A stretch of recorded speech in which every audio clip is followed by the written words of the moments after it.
क्या आप जानते हैं एक ऐसी जगह थी जहां दुनिया का तमाम इल्म, तमाम सीक्रेट्स और तमाम डिस्कवरीज एक ही छत के नीचे जमा थीं। एक ऐसी लाइब्रेरी जो इतनी अजीम थी कि उसके कंपैरिजन में आज का गूगल भी छोटा लगता है। लेकिन फिर एक दिन ये सब कुछ गायब हो गया, सिर्फ राख और खंडरात रह गए। यह है लाइब्रेरी ऑफ अलेक्जेंड्रिया की कहानी, इंसानियत का सबसे बड़ा लॉस। अस्सलामुअलैकुम, ब्रेन बज़ में आप सबको खुशामदीद। मैं हूं आपका होस्ट और आज मैं आपको ले जा रहा हूं एक ऐसी जर्नी पर जो आपको 2000 साल पीछे ले जाएगी। एक ऐसी जगह में जहां सिविलाइजेशन के सीक्रेट्स छुपे हुए थे, जहां साइंटिस्ट ने ऐसी डिस्कवरीज की थी जो आज भी हमें हैरान कर देती हैं। लेकिन ये कहानी सिर्फ नॉलेज की नहीं, ये डिस्ट्रक्शन की भी है। तो तैयार हो जाए एक रोलर कोस्टर राइड के लिए। दोस्तों, इजिप्ट की एंशियंट सिटी अलेक्जेंड्रिया में मेडिटेरियन सी के किनारे 3rd सेंचुरी BC में कुछ ऐसा हुआ जो दुनिया की हिस्ट्री बदल कर रख देगा। अलेक्जेंडर द ग्रेट के बाद उसके जनरल टोलमनी वन ने एक ख्वाब देखा, एक ऐसी जगह बनाने का जहां दुनिया भर का इल्म जमा हो सके। लेकिन ये कोई ऑर्डिनरी लाइब्रेरी नहीं थी दोस्तों। इमेजिन कीजिए एक बिल्डिंग कॉम्प्लेक्स जो इतना बड़ा था कि उसमें 4 लाख से ज्यादा स्क्रोल्स और मैन्युस्क्रिप्ट्स रखे हुए थे। हर स्क्रोल में हैंड रिटन नॉलेज थी, mathematics, medicine, astronomy, poetry, philosophy, हर फील्ड का मास्टरपीस। दोस्तों, पटोलमनी रूलर्स ने एक कानून बनाया था, जो भी शिप अलेक्जेंड्रिया की पोर्ट पर आता था उससे अपनी तमाम बुक्स सरेंडर करनी पड़ती थीं। लाइब्रेरी के स्कॉलर्स उनकी कॉपीज बनाते और ओरिजिनल वापस कर देते। ये था उनका तरीका दुनिया के तमाम नॉलेज कलेक्ट करने का। लाइब्रेरी ऑफ अलेक्जेंड्रिया सिर्फ बुक्स का घर नहीं था, ये एक पूरा रिसर्च सेंटर था। यहाँ के स्कॉलर्स को रॉयल ट्रीटमेंट मिलता था, free food, free accommodation, tax exemption और सिर्फ एक काम, रिसर्च करना और टीच करना। यहाँ काम करने वाले लोग ऑर्डिनरी नहीं थे, ये दी लेजेंड्स अराटोस्थेनीज, जिसने अर्थ का सरकमफ्रेंस कैलकुलेट किया था सिर्फ शैडो यूज करके, यूसिलेट, जिसकी ज्योमेट्री के रूल्स आज भी स्कूल्स में पढ़ाए जाते हैं, आर्चिमीडस, जिसने फिजिक्स की रेवोल्यूशनरी प्रिंसिपल्स दिए थे, हिप्पार्चस ने यहाँ स्टार कैटालॉग बनाया, हीरोफिलस ने ह्यूमन एनाटॉमी को समझा और अरिस्टार्चस ने ये बताया कि अर्थ सन के अराउंड रिवॉल्व करती है। ये सब कोपरनिकस से 1800 साल पहले यहाँ एक ऐसी मशीन थी जो दुनिया का पहला एनालॉग कंप्यूटर था, जो सोलर और लूनर एक्लिप्सी प्रिडिक्ट कर सकता था। साइंटिस्ट आज भी इसे देखकर हैरान हैं कि 2000 साल पहले इतनी एडवांस टेक्नोलॉजी कैसे पॉसिबल थी। लाइब्रेरी में जो रिसर्च होती थी उसका रिजल्ट माइंड ब्लोइंग थे। यहाँ स्टीम इंजन का प्रोटोटाइप बनाया गया था, हीरोज इंजन।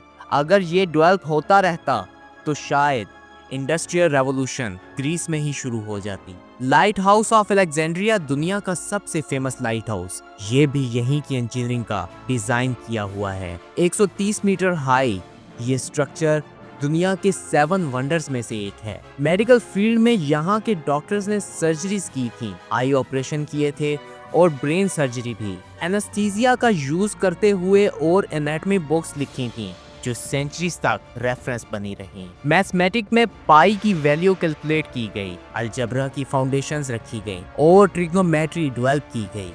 ये सब कुछ यहीं हो रहा था जब यूरोप मेडिवल पीरियड में था। लेकिन हर गोल्डन एज का एक एंड होता है। 48 BC में जूलियस सीजर अलेक्जेंड्रिया में शिप्स को बर्न कर रहा था। अपनी वार के दौरान फायर लाइब्रेरी तक पहुंच गई और थाउजेंड्स ऑफ प्रीशियस मैन्युस्क्रिप्ट्स राख हो गए। ये था पहला ब्लो। फिर रिलीजियस कन्फ्लिक्ट आया। 391 AD में क्रिश्चियन एम्परर थियोडोसियस ने पैगन टेम्पल को तबाह करने का ऑर्डर दिया। लाइब्रेरी का मेन ब्रांच मॉब ने जला डाला। Hypatia the last great female mathematician को 415 AD में पूरी तरह कत्ल कर दिया गया, सिर्फ इसलिए कि वो साइंस और मैथमेटिक्स पढ़ाती थी। 7th सेंचुरी में अरब इन्वेजन आया। कुछ हिस्टोरियन कहते हैं कि कैलिफ उमर ने ऑर्डर दिया, अगर ये बुक्स कुरान के मुताबिक हैं तो ये अननेसेसरी हैं, और अगर मुखालिफ हैं तो ये हार्मफुल हैं। दोनों केसेस में इन्हें जला दो।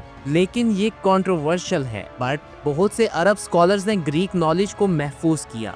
सच ये है कि बहुत से फैक्टर से मिलकर लाइब्रेरी को तबाह किया गया।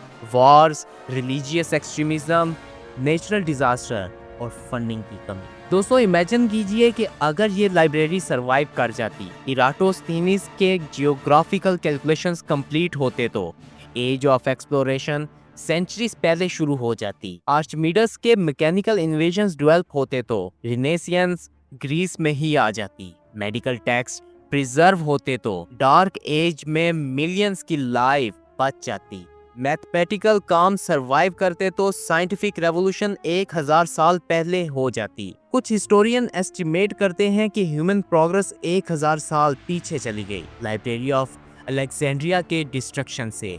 ये लॉस सिर्फ बुक्स का नहीं था, ये ह्यूमन सिविलाइजेशन के पोटेंशियल का लॉस था। आज हमें लगता है कि गूगल और विकिपीडिया से हम सब कुछ जान सकते हैं, लेकिन लाइब्रेरी ऑफ अलेक्जेंड्रिया में जो इंटेलेक्चुअल एटमॉस्फेयर था वो कोलैबोरेटिव रिसर्च कल्चर थी, वो क्रॉस कल्चर नॉलेज एक्सचेंज था, वो हमने खो दिया। 2002 में इजिप्ट ने बिब्लियोथीसिया अलेक्जेंड्रिया बनाया, मॉडर्न लाइब्रेरी ऑफ अलेक्जेंड्रिया, लेकिन वो ओरिजिनल का शेडो भी नहीं है। वो ओरिजिनल लाइब्रेरी में जो मैजिक थी, वो इनोवेशन थी, वो मल्टी कल्चर स्कॉलरी कम्युनिटी थी, वो सब हमने खो दिया है। आज इंटरनेट एज में हम सोचते हैं कि नॉलेज प्रिजर्व करना इजी है, लेकिन डिजिटल डाटा भी डिस्ट्रॉय हो सकता है, सर्वर्स क्रैश हो सकते हैं, cyber attacks, format obsolescence.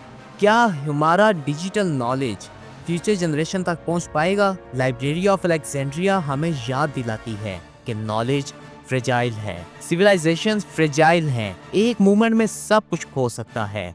War, extremism, natural disaster, ये सब नॉलेज के दुश्मन हैं। तो दोस्तों लाइब्रेरी ऑफ अलेक्जेंड्रिया सिर्फ एक बिल्डिंग नहीं थी, ये ह्यूमैनिटी के ड्रीम्स का सिंबल थी। एक जगह जहां हर रेस, हर रिलीजन, हर कल्चर के लोग मिलकर नॉलेज क्रिएट करते थे।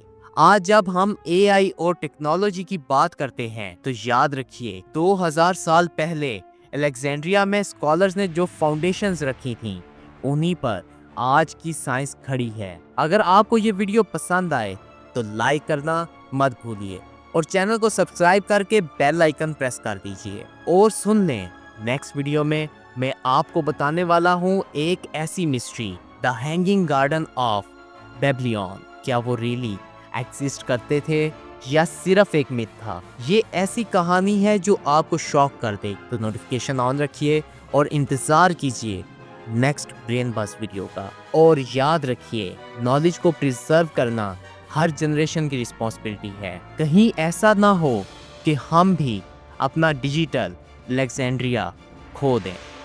अल्लाह हाफिज़।